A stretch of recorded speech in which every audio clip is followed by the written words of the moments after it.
If anyone went to go touch my hair, I'd be like, oh, no, don't do that. This one was not it. It was literally like Elmer's glue for your hair.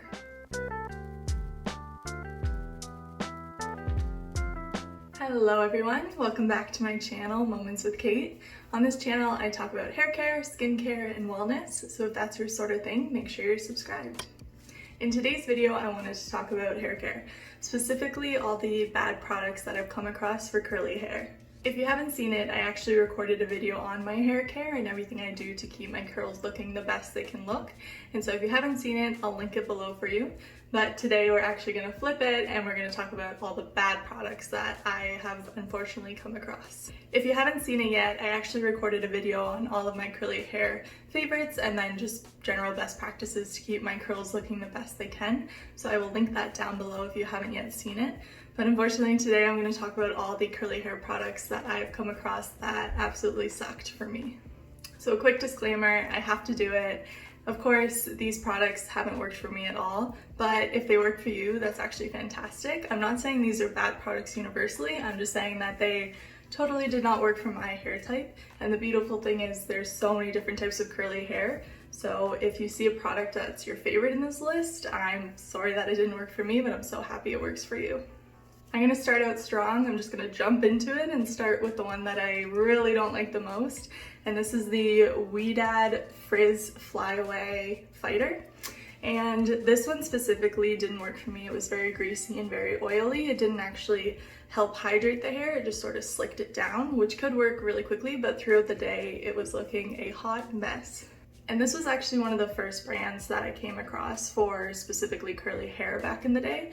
And so I was so thrilled and so excited to try everything. So I actually ended up buying quite a few products from their line, and I swear not a single product worked for me. Out of all the products I've tried from Ouidad, I think it's pronounced Ouidad, it's kind of weird to say, but I'm pretty sure that's how it's pronounced. Out of all the products I have tried from Ouidad, the absolute worst one for me was the Curl Quencher, I think it's called. Let me double check. Yeah, it's the Curl Quencher Moisturizing Styling Gel, and that one was the absolute worst for me. It smelled bad, it was incredibly sticky like honey, but also runny, and so I put it in my hair, and my hair immediately felt like it was stuck, like there was honey in it, and it just got really stiff, and it felt like I could literally break my hair if need be. And so that was just a bad experience all around and probably one of the worst curly hair products I've ever tried. So that was a huge letdown because I did end up buying a lot of those products and they were so bad that that was one of the products I actually dumped out and recycled because I didn't even want to give it to anybody. Normally if I don't like a product, I'll just pass it on to someone that might, but this one I would not recommend to a single soul, unfortunately. And I'd understand if this was a discount product, something that was a few dollars that you could get at the drugstore, but this is a higher end product that can be found in many different higher end stores, and so I was expecting much better. Next, I'm going to run through a few letdowns from Redken, unfortunately. I have always big high standards for brands like these, but there's just two products that definitely let me down. The first product is this Redken's Fresh Curls Shampoo. It's said to be lasting frizz fighting power for curly hair. So I was excited to try this product. I thought it would be very moisturizing as a shampoo and not strip my hair, but unfortunately it did not do that. It left my hair with a very weird texture. It didn't feel healthy or anything like that, and so I had to give up on it after the fourth use. So hopefully I can give it off to somebody else, but definitely not a fan of that. The second product is this No Blow Dry Just Right cream, and this isn't necessarily for curly hair. It's supposed to work pretty much universally, but what you do is you put it in your damp hair after the shower and you can skip the blow dry and just go straight on to the next step. And so I had high hopes for it. I thought, great, it's gonna help with shine and lack of frizziness, but it really did nothing. It actually sort of was heavy enough to pull down on my curls and did the exact opposite, unfortunately. The fourth product is from Shea Moisture, and it's this 100% pure shea oil. Now, first off, this is just 100% pure shea oil, so I'm not ripping on the company at all. This could be from any company. It's more so just shea oil itself.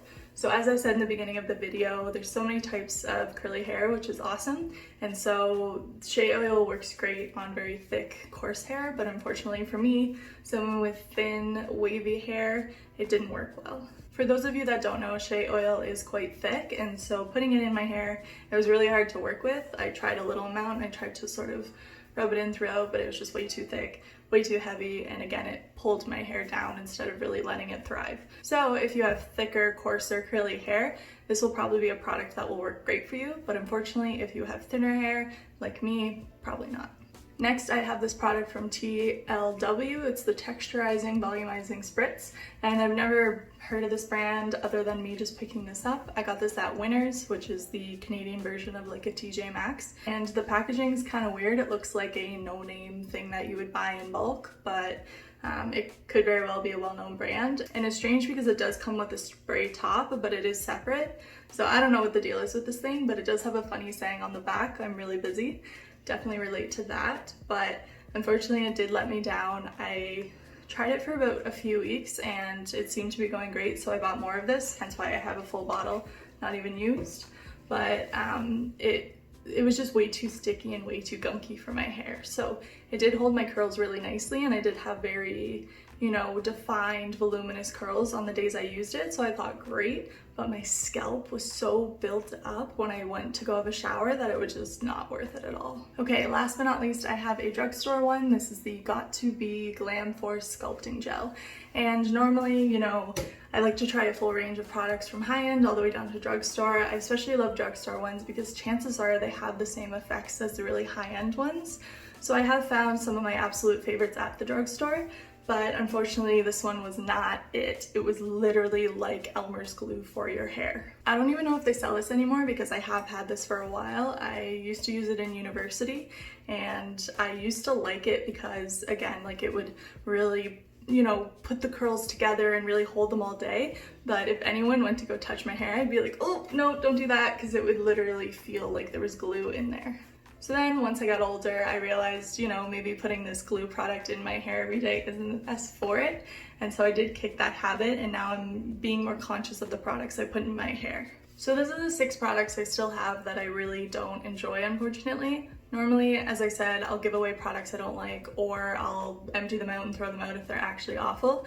And so I don't have a ton with me, but I'm gonna start trying out more curly hair products as I go, and I'm sure, unfortunately, there will be a part 2. But before I end the video, I want to talk about some key ingredients that you can look for on the back of your curly hair products to avoid the mistakes that I made.